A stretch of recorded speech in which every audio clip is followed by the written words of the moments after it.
Muy buenas noches, bienvenidos a Odisea. Una de las ventajas de los grandes activos que puede tener un líder o del que puede carecer es una identificación inteligente, correcta, del momento histórico en el cual está operando. Es decir, cómo es el movimiento de las tendencias históricas en ese momento, cuál es el contexto en el cual actúa y hacia dónde va. Este es un tema, es un problema central en Alberto Fernández. Si uno mira las afirmaciones de Fernández respecto del lugar que él ocupa hoy en la historia y mira esas afirmaciones en relación con la economía, da la impresión, mucho más que la impresión, es bastante evidente, que él piensa que está en una especie de revival de lo que le tocó vivir cuando era jefe de gabinete de Néstor Kirchner, es decir, en el año 2003, que es cuando ellos llegan al poder. Es decir, desde el punto de vista del ciclo económico, habría quedado atrás una gran crisis heredada, la del 2001, se empezaría a ordenar la economía y después del arreglo de la deuda, un gran movimiento de recuperación económica que hizo que la economía creciera a tasas muy difíciles de encontrar en la historia anterior. Bueno, este es el discurso de Fernández, esta es la forma en que él cree que se comporta la trayectoria histórica en el momento en que él preside el país. Hoy ha habido una noticia muy importante, previsible por otra parte, que es que el estimador mensual de actividad económica registró para el mes de abril una caída justamente de la actividad, que es lo que registra ese indicador, del 26,4%. 26,4%. Fíjese usted este cuadro lo publicó esta tarde en su cuenta de Twitter Alfonso Prat-Gay. Hay varios cuadros que están mostrando comparativamente este movimiento de la actividad económica. Este es muy claro. Mire cómo es la caída allá al final. Es en un mes una caída de 26 puntos. Ahora comparemos con esa franja gris que dice 4 años, que es la que va entre el 98 y el 2002. Bueno, entre el 98 y el 2002 transcurre una recesión muy traumática para la Argentina. Es imposible explicar la Argentina del kirchnerismo, la Argentina posterior al 2001, la Argentina de hoy, sus niveles de pobreza, de informalidad, de marginalidad, etcétera, sin mirar aquella recesión, que reseteó totalmente el sistema sociolaboral del país. Bueno, en aquel momento, fíjese el cuadro, ha habido una caída de 21,20% en 4 años. Ahora estamos hablando de una caída de 26% en un mes. Los fenómenos históricos, los fenómenos sociales, políticos, bueno, tienen que ver, tienen un significado que se lo deben a su intensidad, pero también se lo deben a su velocidad. Lo que está sucediendo hoy en la Argentina es especialmente traumático, no solamente por la profundidad de la caída, que es la que vemos en el cuadro al final, sino también porque esa caída está comprimida en un mes.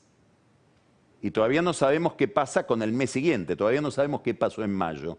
Sí sabíamos, y lo comentamos cuando se conoció el indicador, que en el mes de marzo hubo una caída de aproximadamente 25% en los últimos 12 días de marzo, es decir, entre que empezó la cuarentena y el final del mes. La cuarentena empezó el 19 de marzo. Bueno, quiere decir que estamos ante un fenómeno muy dramático desde el punto de vista de la destrucción de empleo, desde el punto de vista de la destrucción de tejido empresarial, de capital invertido, de conocimiento, en las empresas, conocimiento acumulado tanto por los empresarios como por los trabajadores que trabajan en esas empresas. ¿Por qué? Porque estamos ante una oleada, basta caminar por Buenos Aires, de cierres de empresas, de quiebras, etc. Esto repercute ¿en qué? En lo que hablamos.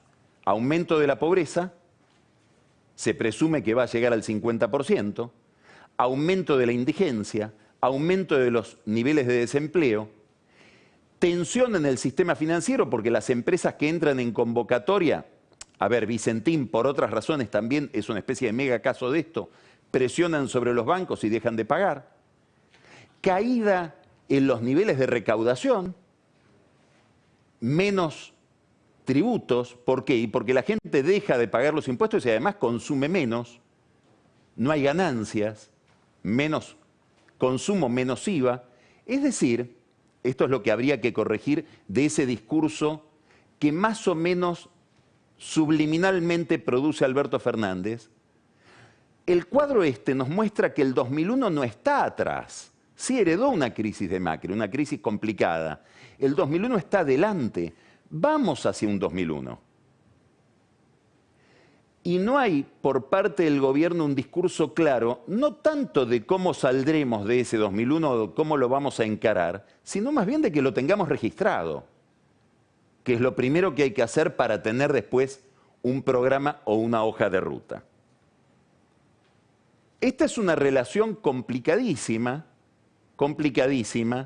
entre cuarentena y actividad económica. Probablemente el mejor retrato, el mejor editorial que ha habido sobre esta circunstancia lo produjo un diario de acá, de la ciudad de Buenos Aires, en una nota hoy. No es un diario opositor, es Página 12, un diario conceptualmente muy alineado con el gobierno. De hecho, su dueño es un militante del kirchnerismo, el sindicalista Víctor Santamaría, que ahora compra también Canal 9, y es un hombre que tiene una cantidad de gente dentro del gobierno como funcionarios. Miren esa foto, que la publica Página 12. Es una foto que obviamente no saca un fotógrafo de Página 12, la saca un fotógrafo de EFE, de la Agencia de Noticias Española. Y dice, quédate en casa. Y atrás, una familia de homeless. Probablemente no haya habido una crítica a la cuarentena o una expresión más nítida, más transparente de lo que piensan quienes están en contra de esta estrategia del gobierno para tratar el coronavirus, que esta foto de Página 12. Habría que decirle a Víctor Santamaría que si recibe fondos del gobierno, no son para esto. Claro, la cuarentena es un problema, no es un problema fácil de resolver, no es un problema fácil de abordar. Sí, es fácil de abordar con el diario El Lunes, cuando se sabe que esta estrategia lleva a esta profundidad de crisis. ¿Por qué es difícil de abordar? ¿Por qué es tan complicado el problema? ¿Por qué para criticar a Alberto Fernández y a su gobierno hay que relativizar muchísimo las cosas que se dicen? ¿Por qué? Porque es laberíntica la cuestión. Primero, estamos hablando de una enfermedad sobre la que se sabe todavía muy poco. Muy poco. Si uno lee todos los informes que a diario se producen, sobre todo los de científicos, los de epidemiólogos, etcétera, se sabe muy poco del comportamiento de este virus. De hecho, en muchos lugares donde se creía que ya estaba superada la agresividad del virus, justamente porque se adoptaron medidas de aislamiento, etcétera, vuelve la cuestión. En Estados Unidos hoy se están cerrando 8 ciudades importantes. La ciudad de Miami es la que más problemas presenta. Hace 2 semanas se habrían reabierto las playas en Miami. Hoy se cierran los restaurantes, que también se habían abierto para que la gente pudiera comer al aire libre, no en lugares cerrados. Vuelve Estados Unidos sobre sus pasos entonces. No hay vacuna. No se sabe cuándo se va a conocer una vacuna contra el coronavirus. Aparentemente uno de los ensayos o de los estudios más avanzados es el de la Universidad de Oxford, al que están apostando distintos países. Preste atención a esto. Brasil acaba de invertir 127 millones de dólares en el laboratorio de la Universidad de Oxford para tener derecho no solamente a producir esa vacuna, sino más que nada a tener la patente. Con esta inversión de 127 millones de dólares de Brasil, si hubiera una vacuna, Brasil adquiere 70 millones de dosis. ¿Dónde estamos nosotros en esa fila? Mejor dicho, ¿estamos en esa fila? ¿A alguien se le ocurrió ponerse en la fila de las vacunas que en algún momento, si es que se produce esa vacuna, si es que se encuentra la solución para este virus, va a ser súper demandada? No sabemos. A los kits para hacer hisopado llegamos tarde. A la vacuna, ¿cómo vamos a llegar? Bolsonaro, que es bastante delirante, por no decir muy delirante, está anotado en esa fila. ¿Tendrá alguna racionalidad eso? ¿Habrá que poner una moneda en esa inversión? No hay un remedio. Sí, está aparentemente funcionando bien la idea de transfundir plasma de gente que ya tuvo el virus y que por lo tanto se supone, tampoco nada es seguro, está inmunizada, tiene altos niveles de anticuerpos en aquellos pacientes más vulnerables que están contagiados y que pueden tener más riesgo de su salud por, sobre todo, su edad. Pero no es un remedio, es un atenuante. Aparentemente esta estrategia, que la explicó muy bien aquí en Odisea el doctor Fernando Pollack, esa estrategia estaría dando resultados, pero tampoco es una terapia, es un atenuante. Lo que se denomina inmunidad de rebaño, bueno, por ahí pareciera haber alguna solución o alguna expectativa. ¿Qué quiere decir la inmunidad de rebaño? Nos vamos contagiando, nos vamos inmunizando y hay un momento en que esa inmunidad involucra a tanta gente, beneficia a tanta gente que la epidemia empieza a ceder y la curva empieza a bajar en serio. Hay estudios, hay uno muy divulgado en estos días del doctor Nick Lewis, que dicen, estamos descubriendo que la inmunidad de rebaño se adquiere con una proporción no necesariamente alta de población. Es decir, habría un grupo de gente que se contagia más, 15-20% de la sociedad, y una vez que esos están contagiados, el resto se va contagiando cada vez menos. O porque están aislados y viven aislados, o porque son menos vulnerables al contagio. Quiere decir que podría empezar a pensarse con que 15, 20, 30% de gente que ya tuvo el virus garantizaría que esa sociedad, esa comunidad, empiece a tenerlo cada vez menos. Y la curva de contagios y sobre todo la curva de letalidad, etcétera, empezaría a caer. Si uno lo hipnotizara a Rodríguez Larreta, el alcalde porteño, probablemente apostaría a esta estrategia.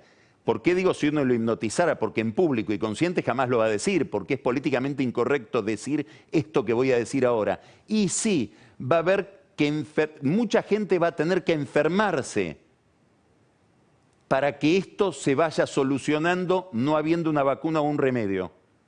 Claro que queda mal decir esto. Pero lo contrario es cuarentena, más cuarentena, más cuarentena. No sabemos hasta cuándo, estirando la arruga, porque el virus sigue esperando del otro lado de la puerta, porque la cuarentena no es cura, no es un método de cura, es una forma de demorar el pico. La estrategia de la cuarentena no tiene pico, tampoco tiene salida. Este es el problema central en el cual está atrapado el gobierno y sobre todo el que más angustia produce en un protagonista importantísimo de esta historia, que es Axel Kicillof, que teme, y probablemente con razonabilidad, una gran avalancha de virus en el conurbano, muertos en las calles, las villas miserias muy afectadas. Bueno, Kicillof hoy es el que más modela la imagen que el gobierno se va haciendo del problema de la pandemia y el que más insiste en la necesidad de una cuarentena estricta. Bueno, todo esto está produciendo un cambio político. Y ese cambio político es que la imagen de Alberto Fernández, que quiero subrayar, es muy buena. Cualquier presidente da una mano por tener 60-65% de imagen positiva. Sin embargo, viene de niveles tan superiores que estamos viendo una destrucción de capital político en Alberto Fernández. ¿Qué quiere decir esto? Que según la encuestadora cae de niveles de aceptación del 74% al 65%, 9 puntos. Esto es lo que aparecería en un estudio de Federico Aurelio último, 9 puntos de pérdida de imagen positiva en un mes y un aumento de la negativa de 23 a 33. Son buenos números, son los de un líder muy competitivo que si va a elecciones probablemente las gana. Pero está cayendo, la tendencia es de caída.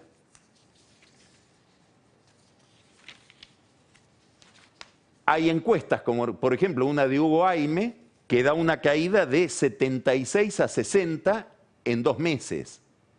Bueno, es una caída muy importante, muy importante. Claro, 60 es mucho, pero 76 era mucho más.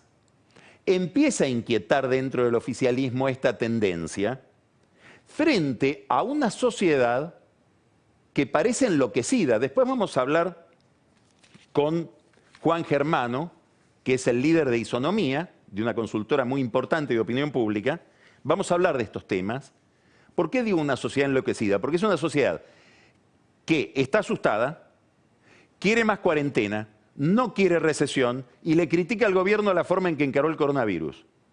Es decir, te castigo por la cuarentena, pero también te castigo porque quiero la cuarentena, pero no quiero recesión. Y es imposible, pero queremos las dos cosas. Es como esas encuestas que dicen, muy frecuentes, se vio mucho con el caso Vicentín. Después le vamos a decir a Juan que nos comente esto. Sí, los políticos, todos ladrones. El Estado lleno de ñoquis. ¿Quién quiere que maneje los bancos? El Estado. Y los servicios públicos, más todavía el Estado. Bueno, son las contradicciones, por usar una palabra que usamos recién, del rebaño. Vicentín agravó este problema de imagen de Alberto Fernández. ¿Por qué? Porque se lo vio un presidente muy dominado por Cristina Kirchner y se vio, sobre todo en el núcleo opositor, Alberto Fernández como una especie de fogonazo de chavismo, por decirlo de alguna manera, del que él quiere volver. Por eso ustedes habrán visto que no se habla más de estatización. Fernández le dijo a Gabriel Delgado, el interventor o el encargado de la operación Vicentín, y a Omar Perotti, el gobernador de Santa Fe, encárguense ustedes de esto, traten de encontrar una salida que me evite a mí tener que estatizar. Esa salida es con YPF, esa salida es con los acreedores comerciales de Vicentín, es decir, los proveedores de granos que no cobraron. Esa salida es con los corredores de bolsa de la Bolsa de Rosario, que tampoco cobraron y son acreedores de la empresa. Habrá que buscar qué pasa con el Banco Nación, que es un gran acreedor, los bancos internacionales. Y una pregunta principal, ¿quién pone la plata? Porque para que esta empresa empiece a funcionar de nuevo, se necesitan 300 millones de dólares. Bueno, habrá que buscar un inversor. ¿Habrá algún interesado? No sabemos. Alrededor del problema Vicentín empiezan a haber otras preguntas. Y es si hubo algún tipo de utilización política de este tema. Es bastante evidente que Cristina Kirchner piensa, o por lo menos pensaba, muy alimentada por Claudio Lozano, el director del Banco Nación que lleva el caso Vicentín en ese directorio, y que mucho no pudo explicar de sus afirmaciones cuando tuvo que dar declaraciones delante de la justicia. Aparentemente él se había dejado llevar por rumores de pasillo que en la gente de Vicentín se iba a encontrar al, digamos así, al Lázaro Báez, al Cristóbal López de Macri. Bueno, aparentemente esa teoría, más allá de la cercanía del líder de Vicentín, Nardelli, Sergio Nardelli, con el expresidente Macri, no daba tanto. Ahora, la pregunta es, ¿hay una utilización política en otro sentido? Si las mismas categorías que se aplican en el caso Vicentín se aplicaran en otra empresa, Molinos Cañuelas, que está en la misma situación de concurso, con las mismas sospechas que pesan sobre Vicentín, prácticamente con los mismos acreedores. El Nardelli de Molinos Cañuelas se llama Aldo Navile. ¿Por qué nadie del gobierno miró esa empresa? Que es una empresa de gran dimensión también. ¿Será porque hay alguna vinculación con gente del Poder Ejecutivo? Signo de interrogación. Empezamos en la zona de penumbras, donde no sabemos hasta dónde la indignación no es una indignación teledirigida porque hay cuestiones de afinidades políticas o de financiamiento de campañas.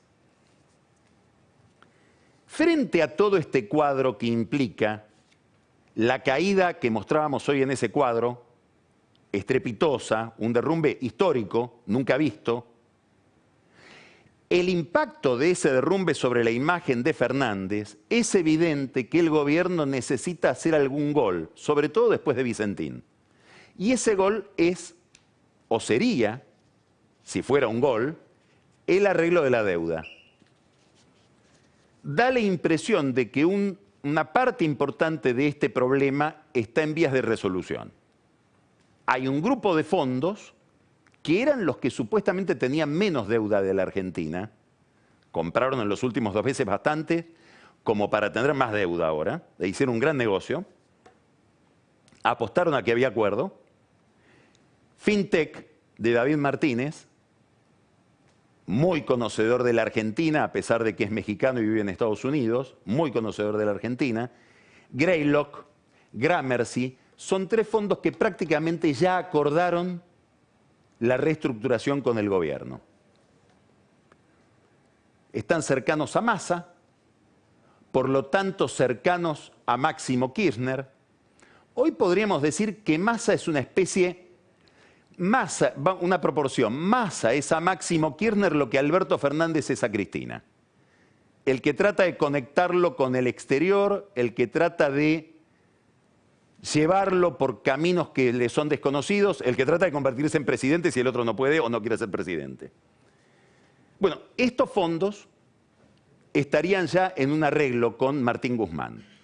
Otros fondos, los más importantes, los más voluminosos, los que más peso tienen en el mercado, BlackRock, Fidelity, Ashmore, bueno, esos todavía no arreglaron y tienen todavía por discutir cláusulas legales. No quiero meterme en este tema, que es bastante técnico, tiene que ver con las cláusulas de acción colectiva, es decir, con las mayorías que necesita alcanzar el gobierno para que, arreglando con un grupo, los demás no puedan ir a hacer un juicio, es decir, tengan que someterse a ese arreglo. Alrededor de este problema hay toda una discusión legal.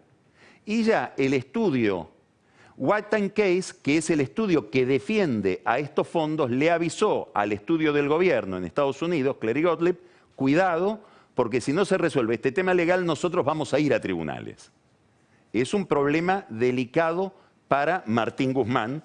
¿Por qué? Y bueno, porque esas cláusulas se hicieron justamente para no terminar en un juicio. ¿En qué consiste el acuerdo?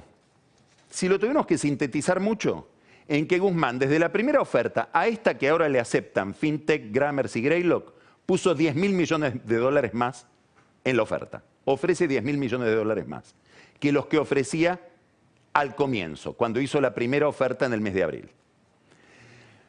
Técnicamente esto quiere decir que el valor presente de los bonos hoy sería el que él ofrece y el que pacta con estos bonistas, el valor del bono en el mercado sería de 53 centavos de dólar.